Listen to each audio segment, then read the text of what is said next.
ညဘက်ရောက်ပြီဆိုလို့ရှိရင်ဝိတ်ကလည်းကြာခြင်းနဲ့ဘိုက်ကလည်းစားတဲ့သူတွေအတွက်မုံညင်းအသားပေါင်းလုံနည်းလေးပြပြပါမယ်ကယ်လိုရီလည်းနည်းပြီးတော့လောက်ကတာလည်းမြန်ဆန်တဲ့အတွက်ကြောင့်မလို့မွေးရဲ့လုံနည်းလေးတိုင်းပဲအားလုံးလှူစားကြည့်ကြပါအောင်နော်ပါဝင်ပစ္စည်းတွေအနေနဲ့ကတော့မုံညင်းပါမယ်နောက်ပြီးရင်ကြက်သွန်မိတ်ပါမယ်နောက်ပြီးရင်မုံကဒီမှာပေါ့နော်မှုန်လေးလည်းထည့်ထားတယ်အသားကိုတော့မုံကဝက်ကြိတ်သားကိုတုံးထားတယ်ပေါ့နော်တခြားကြက်သားငဖဲကိုကြိုက်တာထည့်လို့ရပါတယ်အရင်ဆုံးမုံတို့ရင်နွေးစုစုတွေကိုစားလီနည်းနည်းရဲ့စီလေးနည်းနည်းရဲ့ထည့်ပြီးတော့မုံညင်းလေးတွေကိုတစ်ဖက်ချင်းစီထည့်ပြီးတော့ပြုတ်လိုက်ပါမယ်ဒီနေရာမှာအရန်ကြီးပေါ့နော်မုံညင်းကိုနူးဤသွားတဲ့အထိပြုတ်เสียရလည်းမလို့သူကရေလေးနဲ့ပေါ့နော်နည်းနည်းလေးနူးလေးဖြစ်သွားပြီဆိုလို့ရှိရင်မုံတို့ဆယ်ထားလို့ရပြီနူးဤသွားတယ်ဆိုလို့ရှိရင်တော့မုံညင်းထုတ်တဲ့နေရာမှာအရန်ကြီးကြေွားတာမျိုးပေါ့နော်ကွဲွားတာမျိုးရှိတတ်တဲ့အတွက်ကြောင့်မှာပြီးရင်တော့မုံတို့ရေအေးလေးနဲ့စိန်ထားပေးလိုက်မယ်ပေါ့နော်ဒီပြုတ်ထားပြီးသားမုံညင်းလေးတွေကိုရေအေးလေးနဲ့စိန်ထားပေးလိုက်ပါမယ်နောက်ပြီးရင်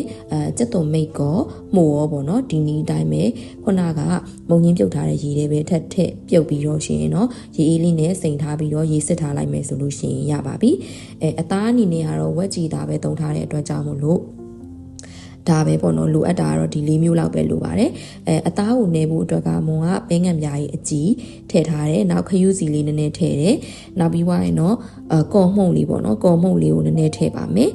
မကြိုက်တဲ့သူကမထည့်လဲရတယ်ပေါ့နော်မုံကတော့အသားလေးစီစီလေးဖြစ်သွားအောင်ကော်မှုန့်နည်းနည်းထည့်ထားတယ်နောက်ပြီးရင်စားလေးထည့်ထားမယ်နောက်ပြီးရင်တရုတ်မဆလာလေးလည်းနည်းနည်းထည့်ထားပါတယ်ပြီးွားပြီဆိုလို့ရှိရင်တော့ငရုတ်ကောင်းလေးလည်းမုံနည်းနည်းထည့်လိုက်တယ်ပေါ့နော်ဒီမှာငရုတ်ကောင်းထည့်တာမရိုက်လိုက်ရလို့ပါပြီးရင်တော့အားလုံးကိုတမသွားအောင်တည်တည်ချာချာလေးမှုေးပေးလိုက်ပါမယ်။တမသွားပြီဆိုရင်တော့ကြက်သွန်မိတ်တစ်ဝက်လောက်ကိုမွန်က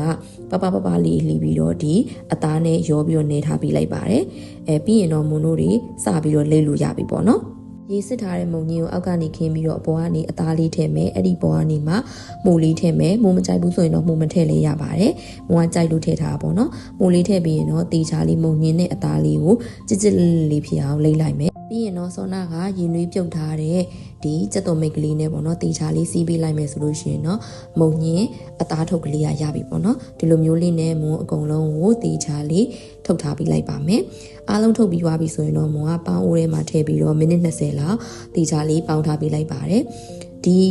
မုံညင်းအသားထုတ်ကလေးကစားလို့လည်းတော်တော်လေးကောင်းတယ်စားရတာလည်းအရသာရှိရဲ့နောက်ကယ်လိုရီလည်းနည်းတယ်ပေါ့နော်ညဘက်ဒီမှာဘိုက်လဲစားတဲ့ဝိတ်လဲကြခြင်းနဲ့စီကြောစားတွေလည်းမစားခြင်းဆိုလို့ရှိရင်ဘိုက်ပြေဖို့ဒီလိုမျိုးမုံညင်းအသားပေါင်းလေးတွေလှုပ်စားကြည့်လို့ရပါတယ်ရှင်